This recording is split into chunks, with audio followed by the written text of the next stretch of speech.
آیت کا ترجمہ ہے، اور وہ آپ سے حیض کے متعلق دریافت کرتے ہیں، آپ فرما دیجئے کہ یہ گندگی ہے، اس لیے حالت حیض میں ان سے علیحدہ رہیے، اور جب وہ غسل کر لے تو ان کے پاس ازدواجی تعلق کے لیے جائے، اور اسی مقام سے تعلق قائم کیجیے جہاں سے اللہ تعالیٰ نے آپ لوگوں کو اجازت دی ہے۔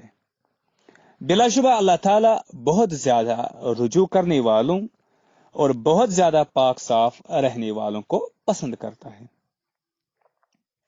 سیدہ عائشہ رضی اللہ عنہا سے مروی ہے کہ رسول اللہ صلی اللہ علیہ وسلم نے حضرت فاطمہ بنت ابی حبیش سے فرمایا، جب حیض آئے تو آپ نماز نہ پڑھیے، اور جب ختم ہو جائے تو غسل کر کے نماز پڑھنا شروع کر دے۔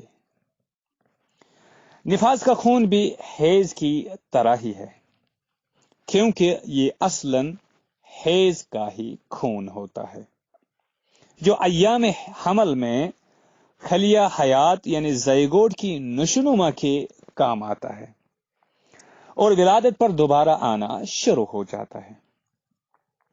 اس لیے اس کے وہی احکام ہوں گے جو حیض کے ہیں۔ رسول اللہ صلی اللہ علیہ وسلم نے حیض پر نفاس کا لفظ بولا ہے، جو اس بات کی مزید تائید کرتا ہے۔ سیدہ عائشہ رضی اللہ عنہا جب حائضہ ہوئی تو رسول اللہ صلی اللہ علیہ وسلم نے ان سے دریافت کرنے کے لیے فرمایا، نفست، کیا آپ حائضہ ہو گئی؟ نفست یعنی نفاس کا لفظ بولا۔ پانچواں مقام جہاں پہ غسل کرنا ضروری ہے وہ ہے، اگر کوئی مسلمان فوت ہو جائے تو اسے غسل دینا ضروری ہوتا ہے، کیونکہ رسول اللہ صلی اللہ علیہ وسلم نے فرمایا، اس میت کو بیری کے پتوں ملے پانی سے غسل دو۔ اس کے بعد سوال ہے، غسل کیسے کیا جاتا ہے؟ احادیث کے مطالعے سے معلوم ہوتا ہے کہ رسول اللہ صلی اللہ علیہ وسلم کا طریقہ غسل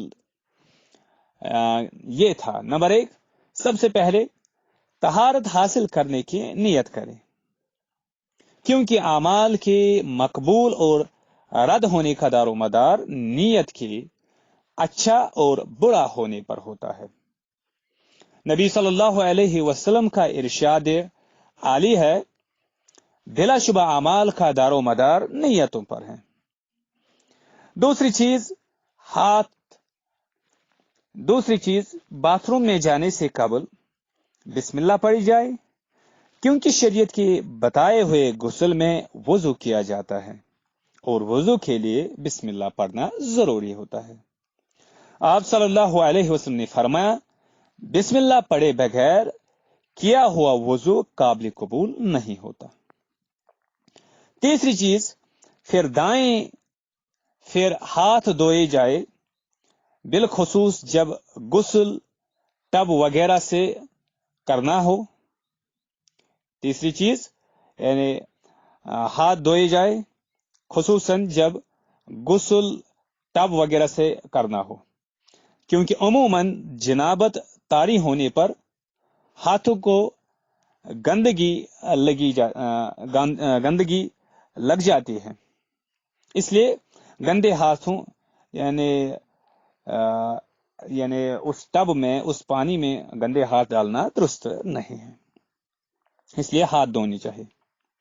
اس کے بعد چوتھی چیز، پھر جسم کے جس حصے پر گندگی لگی ہو اسے صاف کیا جائے۔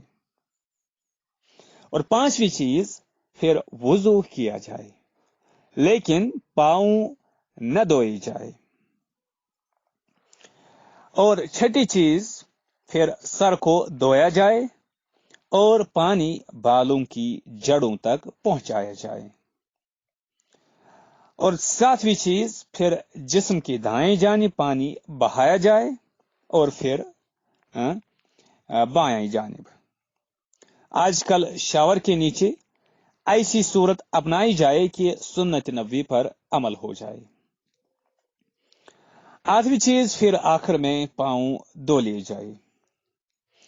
ان سارے یعنی پوائنٹس اور نکات کی جو دلیل ہے وہ ہے صحیح بخاری کی حدیث کہ عائشہ رضی اللہ عنہا فرماتی ہے رسول اللہ صلی اللہ علیہ وسلم جب غسل جنابت فرماتے تو اس طرح آغاز کرتے کہ پہلے ہاتھ دھوتے، پھر دائیں ہاتھ سے بائیں ہاتھ پر پانی ڈالتے اور اپنی شرمگاہ دھوتے، پھر وضو کرتے، پھر پانی لے کر اپنی انگلیوں کے ذریعے سر کے بالوں کی پھر پانی لے کر اپنی انگلیوں کے ذریعے سر کے بالوں کی جڑوں میں داخل کرتے، پھر 3 چلو بھر کر یکے بعد دیگرے سر پر ڈالتے، پھر باقی سارے جسم پر پانی بہاتے، پھر آخر میں اپنے پاؤں دھوتے۔ بعض ماہرین فقہ کا کہنا یہ ہے کہ پختہ باتھ روم میں پاؤں کو آخر میں دھونے کی ضرورت نہیں، لیکن اگر کچی جگہ غسل کیا جا رہا ہو تو پھر پاؤں کو آخر میں دھونا چاہیے۔ اور 9واں اور آخری پوائنٹ، اور باتھ روم سے نکل کر وضو کے بعد والی دعا پڑھی جائے، کیونکہ غسل میں وضو کیا گیا ہے اور وضو کے بعد دعا پڑھنا سنت ہے۔ ایک اور اہم بات ذہن نشین رہے کہ چونکہ غسل کے دوران وضو بھی کیا جاتا ہے، اس لیے غسل کے بعد نماز کے لیے الگ سے وضو کرنا ضروری نہیں ہے، اور اگر غسل کے دوران ہاتھ شرمگاہ کو لگ جائے تو ایک رائے کے مطابق وضو برقرار نہیں رہتا، البتہ غسل کرنے کی ضرورت نہیں ہے۔ اب اس کے بعد سوال ہے خواتین غسل کس طرح کریں؟ خواتین کا غسل مردوں ہی کی طرح ہے، البتہ انہیں اس بات میں چھوٹ ہے کہ غسل میں سر کے بال نہ کھولے، لیکن ذیل میں آنے والی حدیث کے مطابق سر خشک نہیں رہنا چاہیے۔ ام المومنین ام سلمہ رضی اللہ عنہا سے مروی ہے کہ انہوں نے آپ صلی اللہ علیہ وسلم سے غسل حیض اور غسل جنابت میں سر کے بال کھولنے کے متعلق استفسار کیا کہ کیا میں غسل حیض اور غسل جنابت کے وقت اپنے سر کی منڈیاں کھول لیا کروں؟ تو آپ صلی اللہ علیہ وسلم نے فرمایا کہ نہیں، یعنی اس کی ضرورت نہیں۔ دوسری روایت میں ہے کہ بلکہ سر پر 3 چلو بہا لینا ہی کافی ہے۔ اس رخصت کا مقصد خواتین کے لیے آسانی فراہم کرنا ہے، کیونکہ دین میں مختلف انسانوں کی مخصوص ضروریات کا خیال رکھا گیا ہے۔ اب اور ایک سوال ہے، غسل میں کون سے امور ضروری ہے؟ اہل فقہ کے ہاں ہر وہ کام ضروری ہے جس کا شریعت اسلامیہ میں حکم دیا گیا ہو یا اس کے نہ کرنے پر سزا کی وعید ہو۔ تمام جسم پر پانی اس طرح بہانا کہ کوئی حصہ خشک نہ رہے۔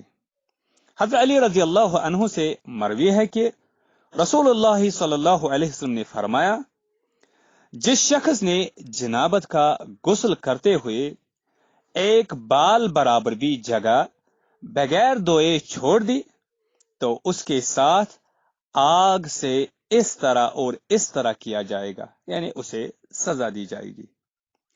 اسی طرح اچھی طرح کلی کرنا اور ناک میں پانی ڈالنا بھی غسل میں ضروری ہے۔ مذکورہ بالا یعنی چیزوں کے علاوہ باقی سب غسل کی سنتیں ہیں جو طریقے غسل میں یعنی بیان کی جائے گی۔ اب سوال یہ ہے کہ غسل کیوں کیا جاتا ہے؟ مقاصد شریعت میں سے ایک مقصد صحت مند معاشرے کا قیام ہے۔ اسلام نہ صرف صحت مند معاشرہ قائم کرنے کی ترغیب دیتا ہے بلکہ اس کے اسباب و ذرائع بھی اپناتا ہے، اور غسل بھی ان ذرائع اور اسباب میں سے ایک ہے، اور اس کے علاوہ غسل کے جسمانی فوائد بھی اپنی جگہ مسلم ہیں۔ غسل کو ازدواجی تعلق سے متعلق کرنے کی حکمت یہ سمجھ میں آتی ہے کہ اس طرح لوگوں کو مجبور کیا گیا ہے کہ وہ جلد جلد غسل کرتے رہے اور کئی کئی ہفتے بغیر نہائے نہ پھرتے رہے۔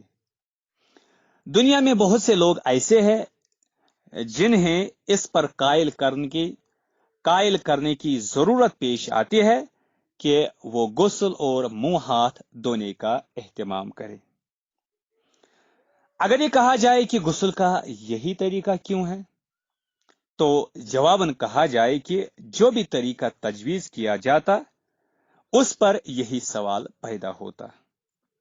دین میں ایک طریقہ بتا دیا گیا ہے جس پر ہمیں عمل کرنا چاہیے۔ ماہرین فقہ ان معاملات کو تعبدی امور کا نام دیتے ہیں، یعنی چونکہ ہم خالق و مالک کے بندے ہیں، لہذا ہمیں چاہیے کہ اپنے رب کی بات بلا چون چرا مانے اور اس کی حکمت کو سمجھنے کی کوشش کرے۔ اگر یہ حکمت سمجھ میں نہ بھی آئے تب بھی اپنے رب کی بات پر عمل کرے۔ یہ تھی آج کی کلاس جس میں ہم نے انسانی جسم کی صفائی حاصل کرنے کے طریقوں کے بارے میں بات کی، جس میں خصوصی طور پر غسل کے بارے میں بات کی، غسل کے متعلق مختلف سوالات کا جواب آپ کے ساتھ شیئر کیا۔ انشاءاللہ اگلی کلاس میں مزید آپ سے کچھ باتیں شیئر کریں گے۔ تب تک کے لیے السلام علیکم ورحمۃ اللہ وبرکاتہ۔